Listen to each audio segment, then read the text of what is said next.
Bienvenidos de nuevo a El Vigilante. Por siglos se había pensado que el monte Sinaí, el lugar donde Dios dio a Moisés los 10 mandamientos, se localizaba en Egipto. Pero un nuevo documental sugiere que la localización exacta del monte Sinaí no es en Egipto, sino en Arabia Saudita. Amigos, esto es fascinante en verdad. Vean esto.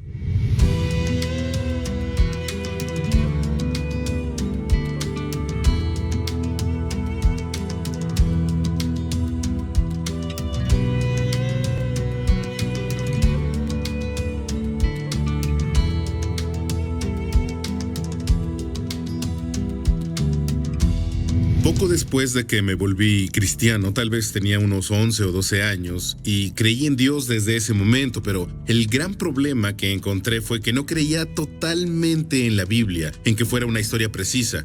Y uno de los asuntos era que los académicos judíos y cristianos, los supuestos expertos, estaban diciendo que había muy poca evidencia de que la historia del Éxodo hubiera pasado, que era un mito o algo exagerado, y tuve que preguntarme, ¿cómo voy a creer en la Biblia si la historia de Moisés y el Éxodo no se consideran verdad? Me interesé mucho en la teoría de que no estaban hallando evidencia porque estaban buscando en el lugar equivocado. Y esa teoría adquirió nuevo impulso en décadas recientes porque hubo muchos exploradores que oyeron sobre la teoría y se encaminaron a lo que creían que era el monte Sinaí real al noroeste de Arabia Saudita. Pero la evidencia fue confiscada por los sauditas. Yo continué estudiando y esto se ató a mi corazón. Básicamente pasó un milagro. Tuve esa oportunidad increíble de ser uno de los pocos extranjeros que pisaron esa área protegida del noroeste de Arabia Saudita, donde incluso los locales creían que Moisés y los israelitas habían llegado y dejado evidencia. He ido a Arabia Saudita 3 veces como parte de la investigación de la historia del Éxodo. Me impresionó tanto la distribución de la tierra y cómo cada pieza de la historia bíblica del Éxodo se alineaba, cada pequeño detalle. Para descubrir dónde pasó el Éxodo en realidad, tienes que descubrir dónde fue el milagro del Mar Rojo. Hay varias opciones que van desde el Golfo de Aqaba, de Egipto hasta la Arabia Saudita moderna. La opción más interesante para mí es la playa Nuweiba de Egipto. Gracias a Google Earth pude verlo desde arriba, algo que nunca antes habíamos podido hacer.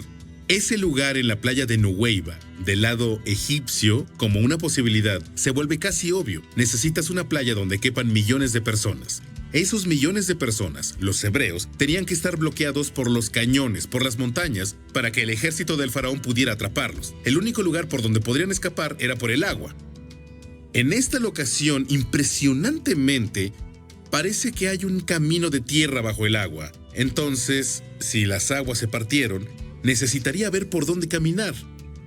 Y aquí, en esta locación, hay un camino de tierra bajo el agua. Si las aguas se partieron, podían caminar de Egipto por las aguas del Golfo de Aqaba al noroeste de Arabia Saudita y hacia el área que los locales sauditas llaman la Tierra de Jetro.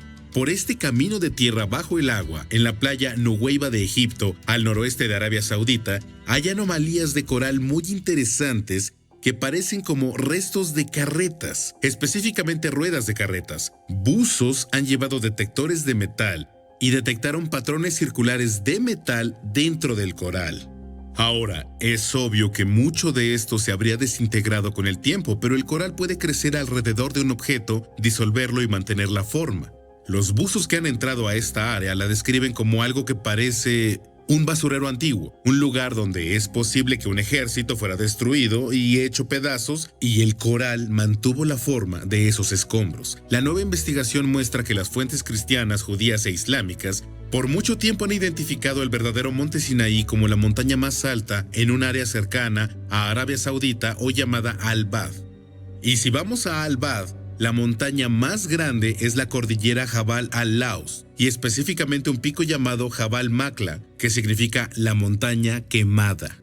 La razón por la que la llaman la montaña quemada es porque tiene una cima oscurecida. La hace muy distintiva y se puede ver desde lejos. Eso lleva a las personas a verla y preguntarse, ¿esto es evidencia de que Dios descendió sobre la montaña en forma de fuego como la Biblia dice? Los locales se refieren a esa montaña como la montaña de Moisés y les dirán cómo Generación tras generación han sabido que este es el monte Sinaí real, enfrente de esta montaña. Como dice la Biblia, se puede ver una colección de rocas que tienen inscripciones de personas adorando a toros. La tradición local es que este fue el sitio de adoración del becerro de oro, hasta el punto en que los locales sospechan que si buscas oro, irás ahí. Sabemos del libro del Éxodo que Dios le dice a Moisés que ponga un altar de piedra sin cortar, sin escalones, al pie de la montaña. Y luego, junto al altar que ponga, poner 12 pilares que representen las 12 tribus de Israel. Cuando vamos a las faldas de este candidato para el monte Sinaí, conocido como la montaña de Moisés, encontramos un antiguo altar, donde se ve que hubo animales para sacrificio. Está hecho de piedra sin cortar y no tiene escalones. Y a un lado están los restos de unos 12 pilares de mármol. Uno de los más grandes milagros del Éxodo, que muchos consideran difícil de creer, es la historia de Dios diciéndole a Moisés que subiera una roca y la golpeara con su vara para que surgiera agua y su pueblo tuviera agua para beber, porque morían de sed. Impresionantemente, en estas rocas del posible monte Sinaí, nos encontramos con una roca partida gigante encima de una colina de 30 metros, y la roca en sí tiene entre 12 y 18 metros de alto. Cuando la escalas pareces una hormiga a su lado, y está partida a la mitad. Esta roca abajo es lisa. Las áreas adyacentes son rugosas, con diferentes tipos de rocas. Es muy abultada, pero en esta área parece que salió agua de esta roca, de esa división, y que cayó colina abajo hacia el suelo. Los beduinos locales han dicho que mantengan fuera a la gente.